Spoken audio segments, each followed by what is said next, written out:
Today, January 20th, is exactly 2 years since South Korea detected its first case of the virus. The country recently passed 700,000 cases in total.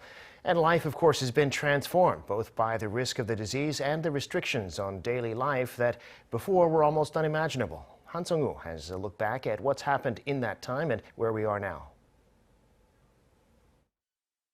January 20th, 2020, the day COVID-19 first entered South Korea.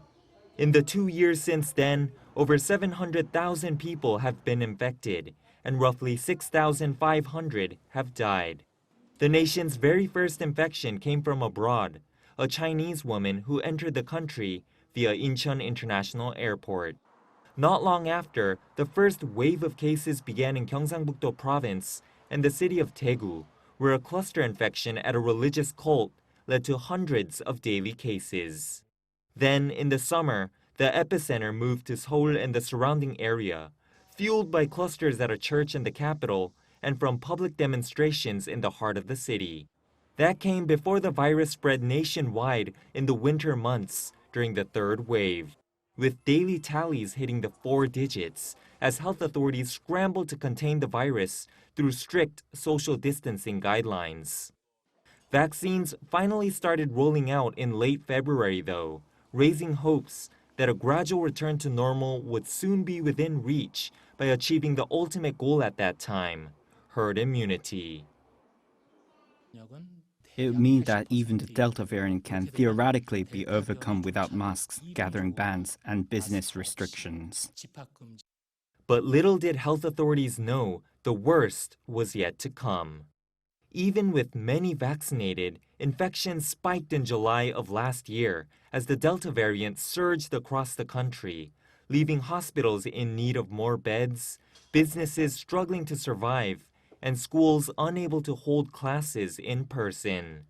High vaccination rates drove the government to initiate the shift to the so-called Living with COVID-19 scheme in November, but that abruptly came to a halt the next month as the Omicron variant emerged and cases soared to above 7,000.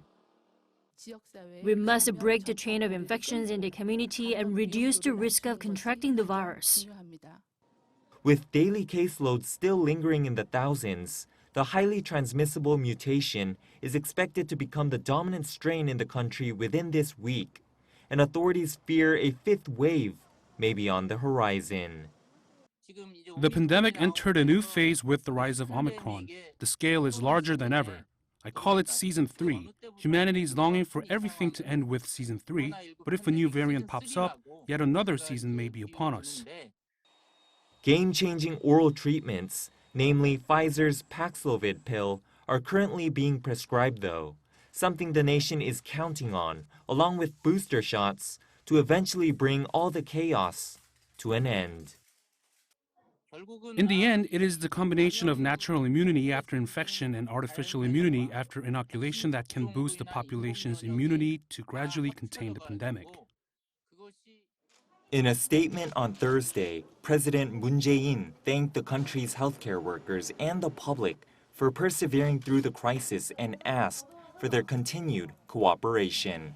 Seong-woo, Arirang News.